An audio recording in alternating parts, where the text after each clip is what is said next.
dia, igreja. Bom dia. Feliz sábado. Feliz Deus sábado. abençoe a todos vocês. Amém. Que privilégio maravilhoso, né? Ser um instrumento, pelo menos é a intenção, instrumento pelo qual Deus falará para a sua igreja. Vocês estarão perguntando, mas de novo? Por acaso não tem mais pregadores na igreja? Esse menino de novo?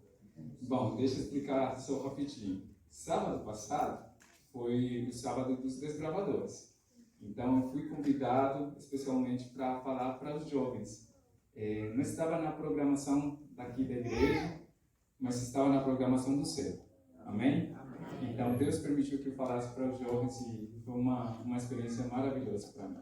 Agora esse aqui estava na programação. E eu estou muito feliz hoje porque um dos meus melhores amigos está aqui presente, acho que pela primeira vez. Primeira vez, André? Primeira vez? Quantos levantando a mão, dá uma saudação aí para o André, para a Mariana, Murilo, Nalva. Sejam bem-vindos à casa de Deus. Bom, estava escutando por aí, parte 2 do sermão da semana passada, mas não vai ser a parte 2. Vai ser um novo sermão. De um tema, meus irmãos, que tem me preocupado muito. É um tema definitivo. É um assunto que eu acho a gente não gosta de escutar muito. Eu não gosto de escutar muito. Porque é aquele tipo de temas que contrasta a minha vida, a minha impureza com a pureza de Jesus. Aquele tema que me deixa ver realmente qual que é a minha condição e o que eu estou fazendo como cristão. E nós, especialmente, e eu vou falar alto, mas que não se escute, nós, especialmente, Igreja Adventista, acreditamos que nós somos a igreja quê? Verdadeira, remanente, o povo de quem? De Deus. Mas vocês sabiam que isso poderia virar um grande perigo? Crer que nós somos a igreja verdadeira, a igreja remanescente, a igreja, o povo de Deus, se a gente não colocar o foco no que realmente precisa ser colocado, isso não vai adiantar de nada. Porque Deus não vem por igreja de nome, denominação. Ele não vem por isso. Ele vem somente por pessoas que o amam. Amém? Amém. Essa é a pergunta que nós vamos tentar resolver no final desse sermão. Realmente, com o meu comportamento, o meu estilo de vida, eu amo Jesus? Porque você pode falar que eu amo, eu posso falar que eu amo. Mas e as minhas ações? Vamos lá. Eu vou pedir para vocês, igual eu falei, um tema que não é fácil. Vamos inclinar as nossas cabeças, vamos orar e pedir que seja o Espírito Santo de Deus que realmente fale os nossos corações. Pai querido, nós viemos, Senhor, nessa manhã, escutar Tua voz. Mas não a mensagem que nós queremos escutar, Senhor, mas a mensagem que a nossa vida precisa. Eu te peço, por favor, que o Teu Santo Espírito venha perdoar os nossos pecados e venha se fazer presente nesta hora. Conduz esse estudo e que seja a Tua palavra a que fale nesta hora, em nome de Jesus. Amém. Amém. Há 2 semanas atrás, mais ou menos, 2, 3 semanas, lembra? Nós fomos visitar uma prima. Ela está aqui em Filadélfia. E ela está grávida. Então, a gente não sabia que ela estava grávida. Nós fomos lá em Connecticut. Fomos visitar ela. E sempre que você vê uma pessoa grávida, ou pelo menos é o que eu tenho percebido, não sei se é cultura latina, aqui nos Estados Unidos também faz isso, mas sempre que aparece uma mulher grávida, aparecem 3 perguntas. Quais que são essas 3 perguntas mais recorrentes para essa mulher grávida? Quantos meses, né? A primeira. Quantos meses que tem? Segunda pergunta. É menino ou menina? Porque se não sabemos quantos meses, menino ou menina? E a terceira pergunta? Oi? O nome. Como que vai chamar? Um menino ou menina? Aí quando a mulher sabe que vai ser um menino, aí ela começa a chutar. Foi fácil colocar o nome do Murilo? Foi uma coisa concordada ou como que veio? Aí o pai chuta um nome, a mãe chuta um nome, né? E começa aquela coisa. E o nome do menino, normalmente, ele é decidido porque o nome tem um grande significado, ou porque o nome está na Bíblia, ou porque um parente, um familiar, né? Foi muito legal, ou tem sido muito importante, então é uma boa opção. Independentemente de qual seja o nome, os pais sempre vão querer colocar um melhor nome para seus filhos. Tem algumas pessoas que, né, são um pouco atrevidas. Eu estava pesquisando quais que são os nomes mais esquecidos no português. No espanhol eu sei, mas em português não faço ideia. E aí apareceu Diociclano, Estício, Sovadinalva, nada a ver. Nomes muito esquecidos. Mas independente desses nomes, eu tenho certeza que nenhum pai, nenhuma mãe colocaria para seu filho o nome de Judas. Vocês concordam comigo? Nome de quem? Judas. E Jezabel. No caso das meninas, nunca colocaria o nome de Jezabel. Mas por que não colocaria o nome de Judas? Qual que é o problema com o nome de Judas? Judas, o nome é bonito. Eu acho bonito. Mas há 2000 anos atrás, existiu um Judas, né? E a partir daquele Judas, o nome virou sinônimo de quê? Traição. Sinônimo de humilhação. Parece que o pior nome que você poderia colocar para seu filho é Judas, né? Você sabia que o nome de Judas, ele vem do nome Judá? Judas é uma leve variação do nome Judá. E vocês sabem quem que foi Judá? Um dos filhos de quem? Jacó. E o nome de Judá, vocês sabem o que significa Judá? Judas vem de Judá, e Judá significa Deus seja louvado. Amém? Amém. Deus seja louvado. Toda a honra para Jeová. Isso que significa Judas. Então, por que não colocaríamos esse nome para algum dos nossos filhos? Porque há 2000 anos atrás, esse Judas, que aparece registrado como Judas Iscariotes, ele fixou na nossa memória que Judas é traição. Mas, meus queridos, o nome de Judas, quando o pai de Judas Iscariotes pensou nele, ele pensou: meu filho, toda vez que você escutar seu nome, você vai lembrar que você veio a este mundo para quê? Para dar glória e honra a Deus. Para que Deus seja louvado através de quê? Da sua vida. Seu propósito no mundo, meu querido filhinho, é você exaltar o nome de Deus, amém? E as mulheres, elas eram apaixonadas por esse homem. Você pode ver que na lista dos discípulos, quantas Judas que havia? Só de 12 pessoas, já 2 pessoas tinham o nome de Judas. Judas, aquele chamado Tadeu, né? E Judas Iscariotes. Jesus mesmo, ele tinha 4 irmãos. José, Jacó, Judas e Tiago, né? 4 irmãos, um chamado Judas. Um nome muito popular, um nome com significado, um nome com propósito. Mas Judas virou traidor. E foi tão forte esse choque que gerou o nome de Judas, que você vê que nos 4 evangelhos, os evangelistas bíblicos, Marcos, Mateus, Lucas e João, eles não conseguem segurar toda vez que eles vão se referir para Judas. Olha só. Um exemplo.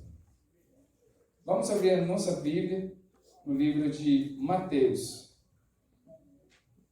Mateus 10:4. Mateus 10:4.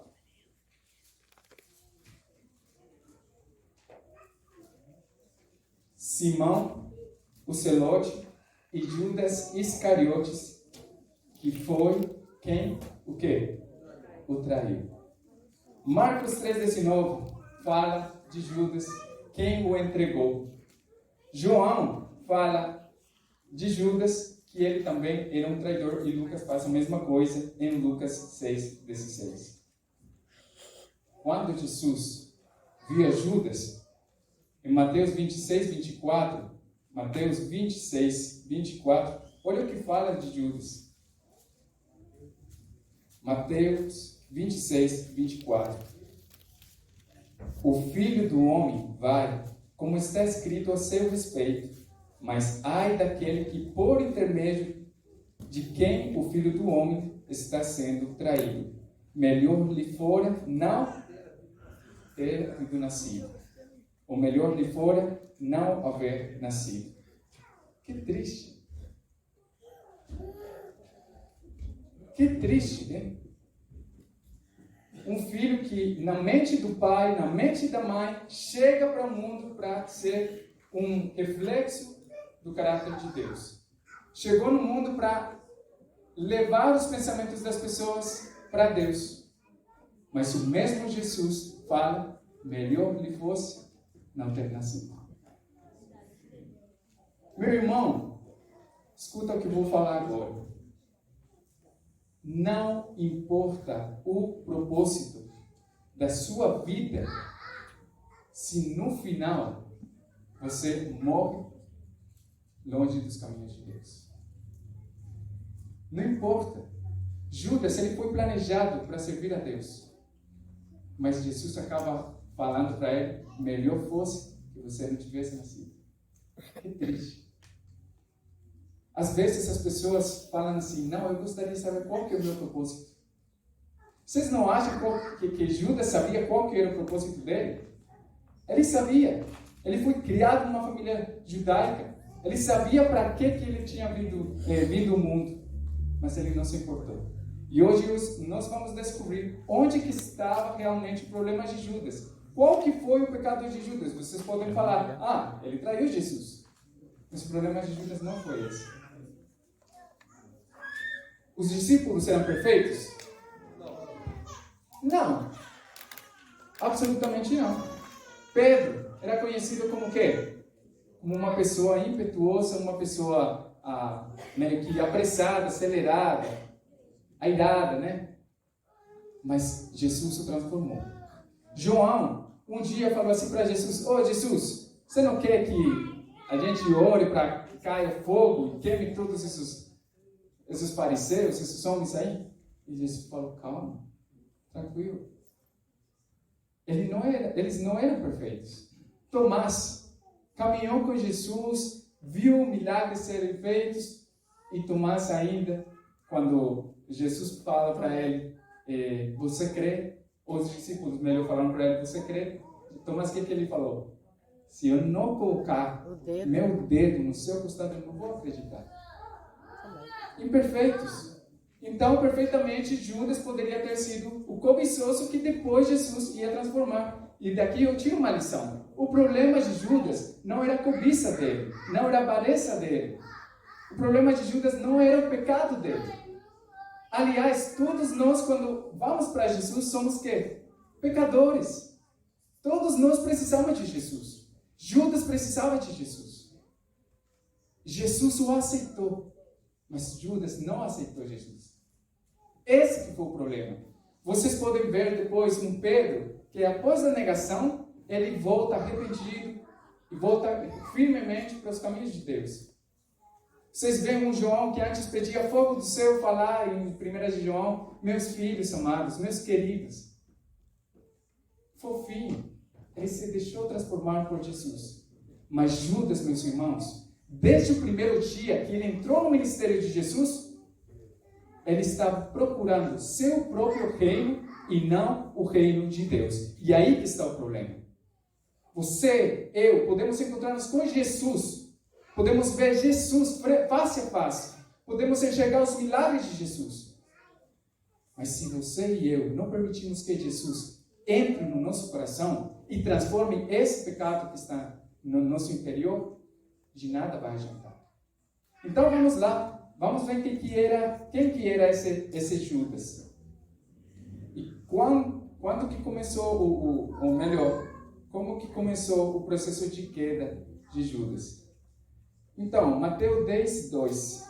Mateus 10, 2.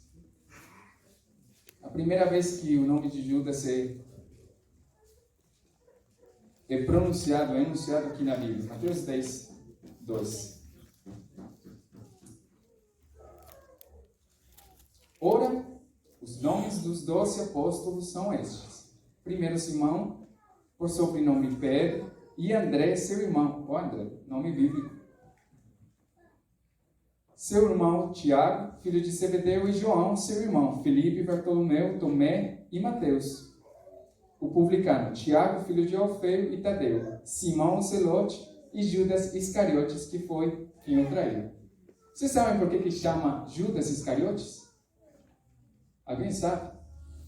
Iscariotes. Pessoa que vem de Queriote. Queriote era um povoado no sul da Judeia. Muito, muito longe, mais ou menos uns 150 quilômetros. Naquela época não tinha Uber, não tinha táxi, não tinha nada disso. Então era muito longe. Mais ou menos 150 quilômetros, Queriote ficava de distância com Cafarnaum, que era o povoado onde Jesus desenvolveu o ministério dele. Então pensa, Judas de Queriote encontrou com Jesus em Cafarnaum. Todos os outros discípulos eram de Galileia. Então, eram praticamente assim, do mesmo povoado de Jesus. Mas Judas não. E daí que muitos estudiosos da Bíblia falam que Jesus não chamou o Judas. Que ele veio e Jesus não rejeitou. Mas que Jesus não chamou diretamente o Judas é uma especulação, mas pode ser. Mas o que se aconteceu é que vocês podem ver que no começo do ministério de Jesus eram somente 4 discípulos. E esses 4 discípulos, especialmente o André, ele gostava de espalhar as boas notícias de Jesus. E aquela fama de Jesus foi por todos os cantos de Judeia e chegou nos ouvidos de Judas. E meus irmãos, naquela época, todo mundo queria conhecer o Messias. Aliás, eles estavam esperando o Messias, porque eles queriam se libertar de quem? Dos romanos. Então, quando Judas escutou, tem um Messias lá em Cafarnaum, tem um Messias que opera milagres, tem um Messias, filho de José, vem de Nazaré, parece que aí não está batendo muito, mas ele faz milagres. Então, Judas vai.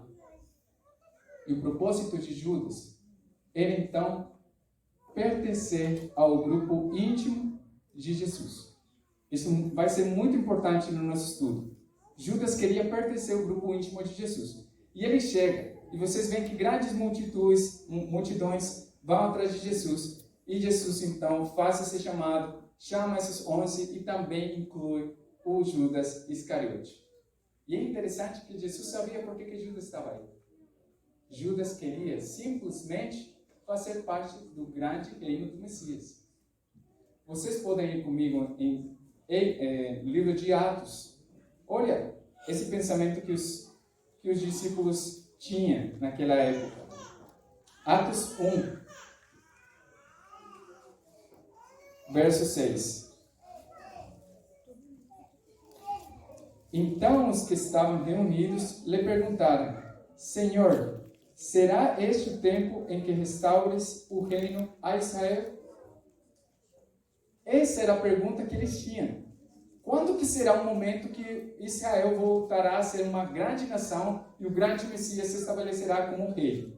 Então, se isso vai acontecer, e eles estão falando que esse Jesus é o Messias, eu quero estar aí. Vocês estão entendendo? Jesus se apresentou como o Messias, como o Salvador, mas na mente de Judas era o potencial rei de Israel. Ele não estava procurando Jesus pelo pecado que havia nele. Ele estava procurando Jesus pelas possíveis vantagens que poderia ter ao lado de Jesus. Eu quero fazer uma pausa aqui. Eu lembro, meus irmãos, eu tenho que confessar isso. No primeiro sábado que eu vim para cá, para a igreja de Filadélfia, a minha esposa não deixa eu mentir.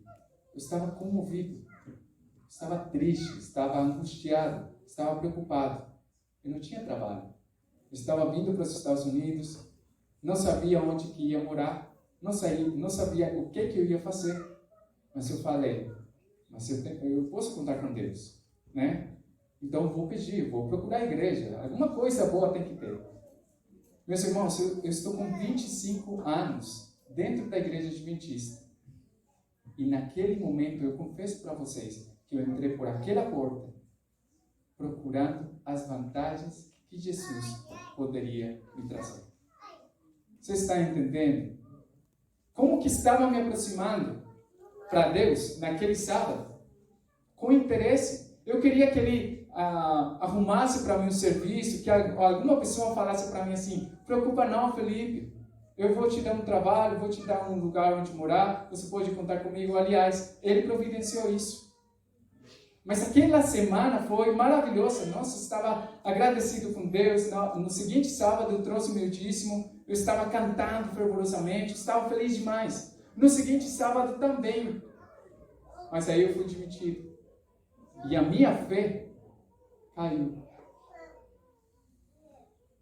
E aquele Jesus que prestou nas primeiras 3 semanas, parecia já não prestar mais um mês depois que eu cheguei nos Estados Unidos. Aí fui procurando com um irmão ou outro. Deus nunca deixou de ser fiel.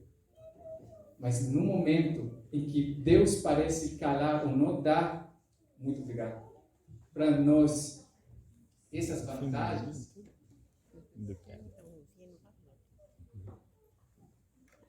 a nossa fé cai. Judas se aproximou de Jesus esperando as vantagens. E olha como que é Deus. Olha como que Jesus trata as pessoas, mesmo conhecendo que o nosso coração não está ligado com o coração dele.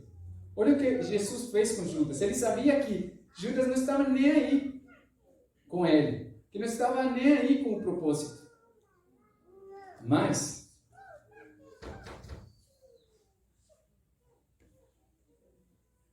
Mateus 10:1. Olha o que Jesus fez com Judas.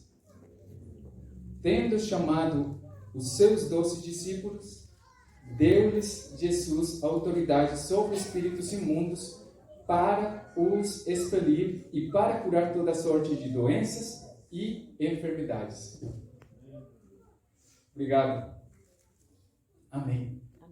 Judas, aquele cara que não era conhecido, agora veio a ser conhecido e veio a fazer parte dos 12 discípulos de Jesus. Aquele cara que estava distante, agora é um cara que está perto. Aquele cara que não conseguia fazer nada, agora é um cara que, pelo poder do Espírito Santo, ele está conseguindo expelir demônios, ele está conseguindo curar doenças, ele está conseguindo agir como um verdadeiro servo de Deus. Pergunta: era Judas um grande líder dentro da igreja de Jesus? Conseguia Judas expelir os demônios? Mateus fala que, tendo chamado os 12 discípulos, 12, quem que eram os 12? Incluía Judas? Incluía Judas. Sim. Deus lhes deu autoridade sobre espíritos imundos para expelir e curar toda sorte de doenças e enfermidades. Meus irmãos, Judas conseguia fazer milagres, ao igual que Pedro. Por isso que eles se espantaram com Jesus quando eles falaram assim: olha, esse demônio a gente não conseguiu tirar. O que aconteceu? Era porque ele já tinha conseguido tirar outros demônios. Vocês estão entendendo?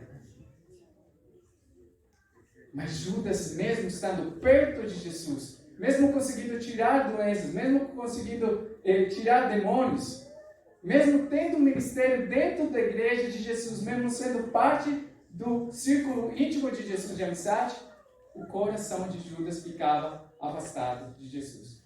E onde que nós vemos isso? Livro de João, capítulo 12. Livro de João, capítulo 12.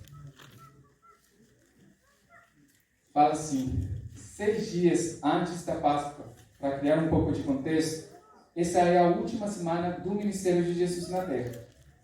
6 dias antes da Páscoa. Lembre-se que Jesus vai morrer na Páscoa, né? Então, na última semana, 6 dias antes da Páscoa, Jesus foi para Betânia, onde estava Lázaro, a quem ele ressuscitara dentre dos mortos. Judas viu Lázaro ser ressuscitado? Viu ou não viu? Sim. Judas viu Jesus caminhando sobre as águas? Sim. Judas viu o pão ser multiplicado? Sim. Sim. Mas isso não cativou o coração de Judas. Quantos anos que você tem na igreja? Quantos anos que você já escutou falar de Jesus? Eu tenho 25.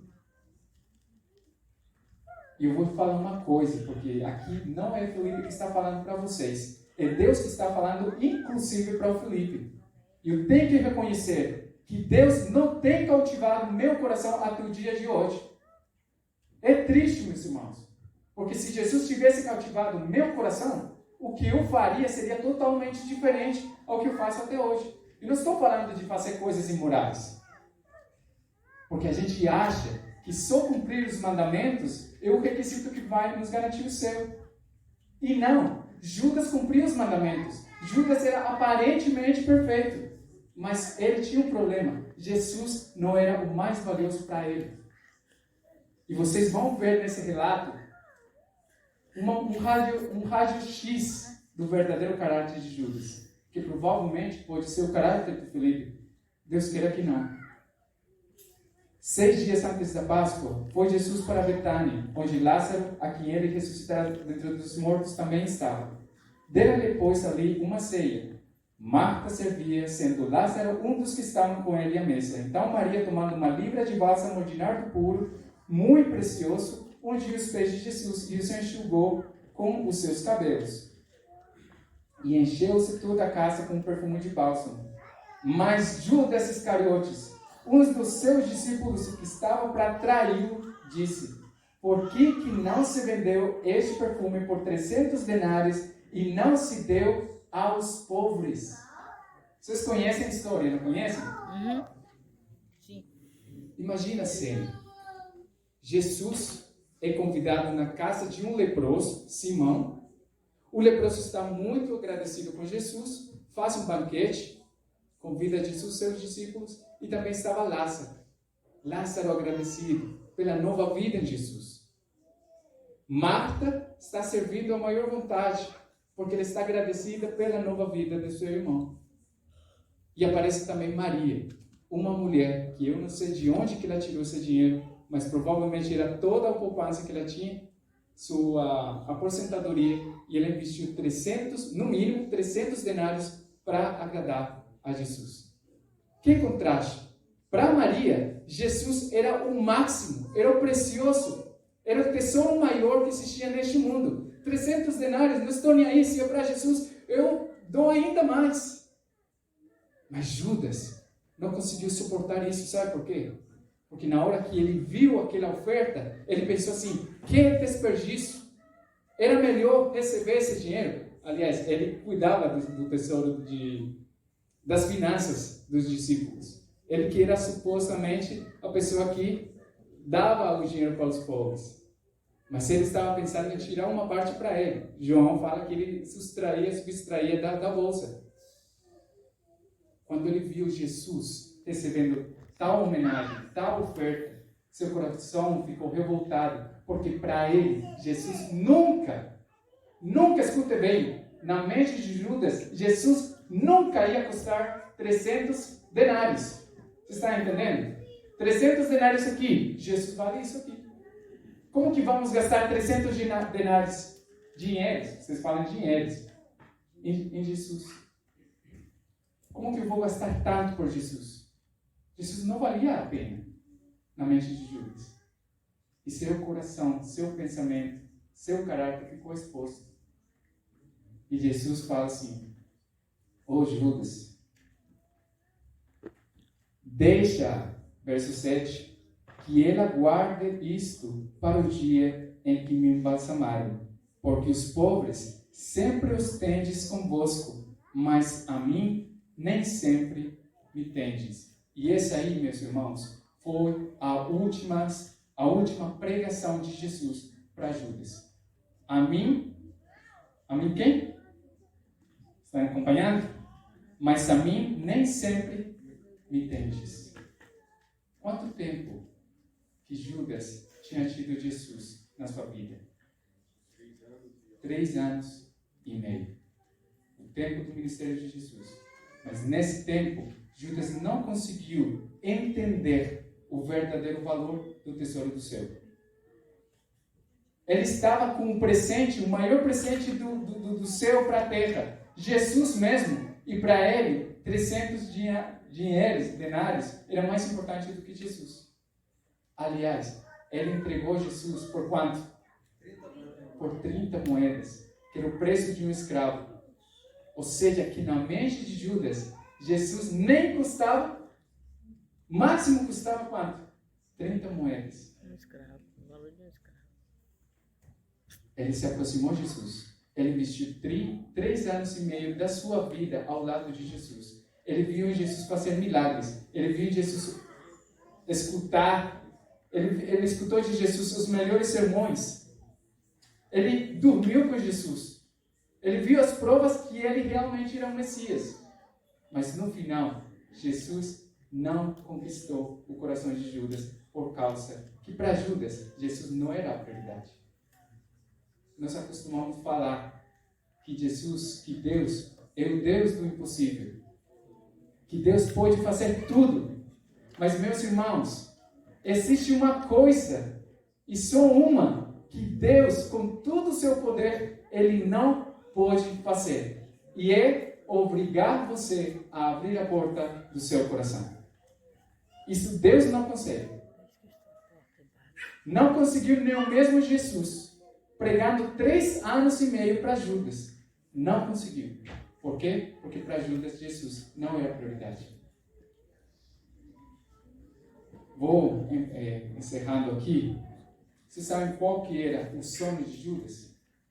Ser a mão direita de Jesus. Esse era o sonho de Judas. Por questão de tempo, já quase meio-dia, vocês se lembrarão que um dia, a mãe de João e de Tiago falou assim: deixa que os meus filhos, um se sente na sua direita e o outro se sente na sua esquerda. Onde que estava Judas? Ele fazia parte dos 12, mas não se sentava com Jesus na direita nem à esquerda. Essa mãe, ela aproveitou que os filhos se sentavam com Jesus, a mão direita e outra esquerda, para garantir essa posição no futuro reino. Quando Jesus falou quem que era o traidor, ele falou: aquele que coloca a mão, que mexe a mão comigo no meu prato. Esse que vai me trair. Eu não imagino Judas fazendo isso aqui. Se vocês veem os quadros, as pinturas de onde que pinta a Judas na última ceia, onde que está Judas? Vocês lembram? Os católicos?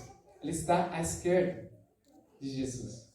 João está à direita, Judas está à esquerda. Porque se acredita que Judas conseguiu essa posição que ele tanto procurava ao lado de Jesus.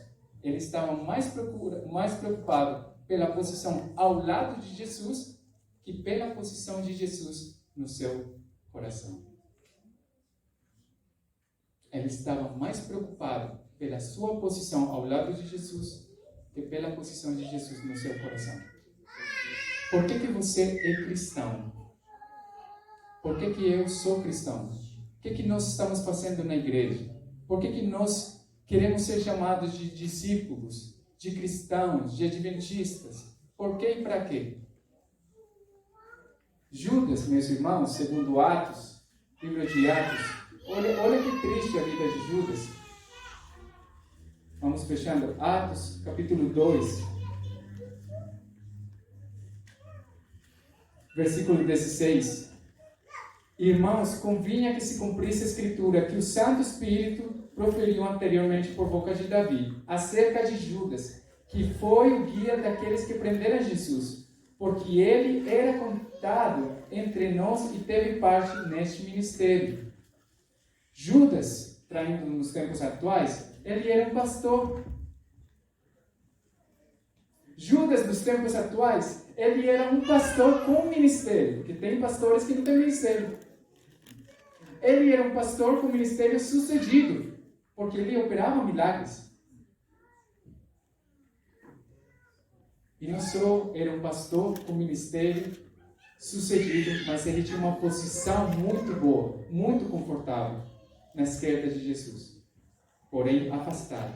E o que aconteceu com Judas?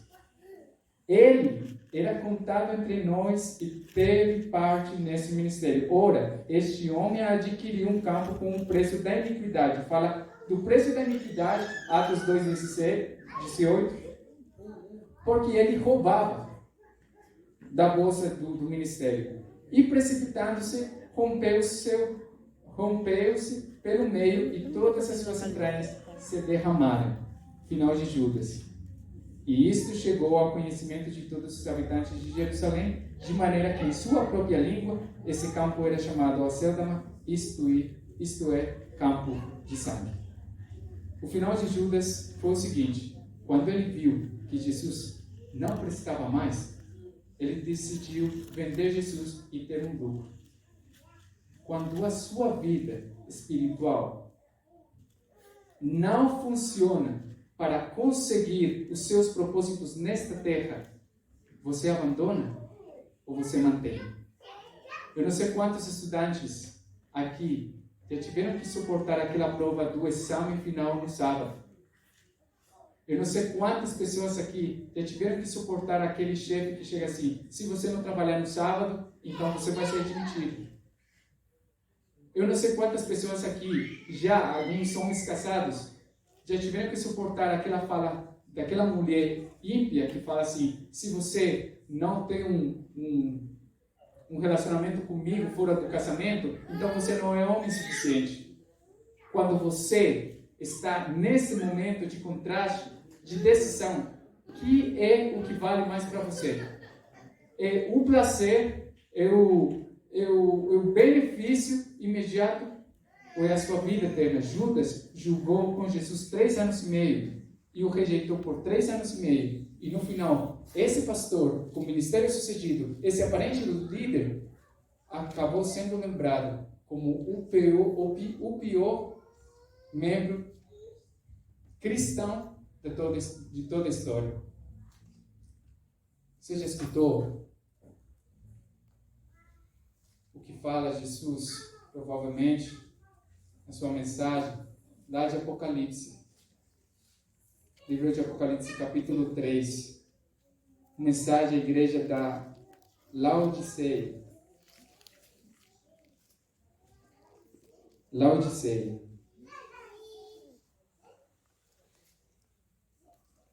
Conheço as tuas obras. Verso 15. Que nem és frio, nem quente. Quem dera fosse frio ou quente, assim, porque és morno e nem és quente nem frio, estou a ponto de vomitar-te da minha boca.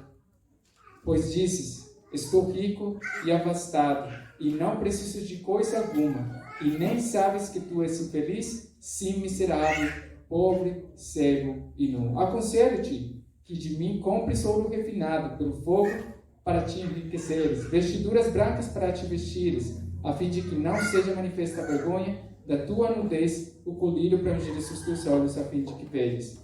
Eu repreendo e disciplino a quantos amo. Se, pois, zeloso e arrepende-te. Eis que estou à porta e bato. Se algum ouvir a minha voz e abrir a porta, entrarei em sua casa e cearei com ele e ele comigo. Judas ceiou com Jesus, aparentemente, mas não vai ter um lugar, uma vaga para ele não existir no céu, naquela ceia maravilhosa do Cordeiro. Judas escutou de Jesus: eu sou o bom pastor, mas nunca permitiu Jesus o carregar nos braços dele e acariciar ele. Ele escutou de Jesus: eu sou a luz do mundo, mas nunca deixou Jesus iluminar o caminho dele. Ele escutou de Jesus: eu sou a porta estreita, mas nunca quis caminhar por essa porta. Você já escutou de Jesus: que Ele te ama, que Ele veio para salvar, que Ele quer te levar para o reino de Deus. Você já escutou isso, provavelmente por muito tempo. Mas provavelmente por muito tempo, eu e você temos mantido Jesus do lado de fora daquela porta, igual Judas. Meus irmãos, não adianta o nosso ministério, não adianta se você canta, se você prega, se você serve. Não adianta ser contado como cristão, não adianta nada disso. O ladrão na cruz, ele era conhecido como ladrão. Toda a sua vida foi ladrão. Mas seu final é aquele que vai ter uma vaga no paraíso. Judas, toda a sua vida, todo o seu ministério foi contado entre os 12. Mas ele vai ser lembrado pela eternidade como aquele cujo corpo foi partido no meio, suas entranhas derramadas e comidas pelos cachorros. E não vai ter parte com Jesus. Quando Deus te criou, Ele sim te criou com um plano. Mas esse plano, para ser executado, só depende de você. E o maior plano que Deus tem na sua vida não é te fazer sucedido neste mundo, mas te garantir uma vaga na ceia do Cordeiro e não nas ceias, nos banquetes, nas posições nesta terra.